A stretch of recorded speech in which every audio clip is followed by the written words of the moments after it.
Okay, so this last summer when I was at OCS and Marine Corps Base Quantico, top officer boot camp, um, there was a lot of preparation that took to get to that point. You know, physically, emotionally, um, and mentally, things you got to prepare for because you're gonna get on average, if you're lucky, 4 hours of sleep a night, and it really is a type of hell on earth.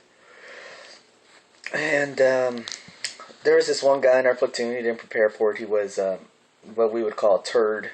But I decided, you know what, I'm gonna go and take him under my wing. So for like 2 weeks, I helped him through it. He started in the hang of things, and I just kind of let him go, let him start doing his own thing when I saw that he was able.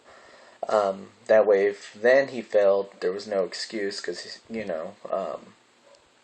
and so anyway, so one day we're wrapping it up. We're cleaning the barracks and stuff like that, and they write on our event for the next day that we're going to be doing the Quigley. Quigley is really infamous. It was created decades ago, and it involves this nasty septic creek that is tick snake filled. I mean, it's just disgusting. Barbed wire, rope climbing, obstacle hurdling, and even this cargo net that goes up this cliffside that you have to climb. And so we started, and we get to the Quigley Creek, and I remember there's like snakes going by. My uniform's getting torn and snagged underneath some of the barbed wire. We had to go in through these like drainage pipes underneath the water, full gear, everything, rifle and everything. Sometimes you would get snagged, and you would have to depend on your buddy to pull you out.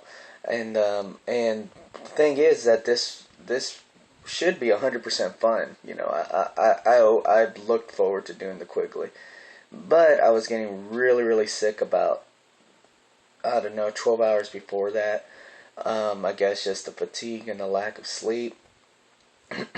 And so when we get to the cargo net area, I start climbing, and I'm just like going up, and every climb, my body's just shot. I see my vision going in and out. But I was like, I'm gonna just push through it. I'm just gonna freaking suck it up, and I'm just pushing through it.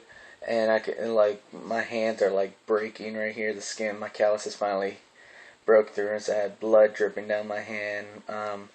Blood coming down out of my elbow, part of my uniform, because it had been, scraped.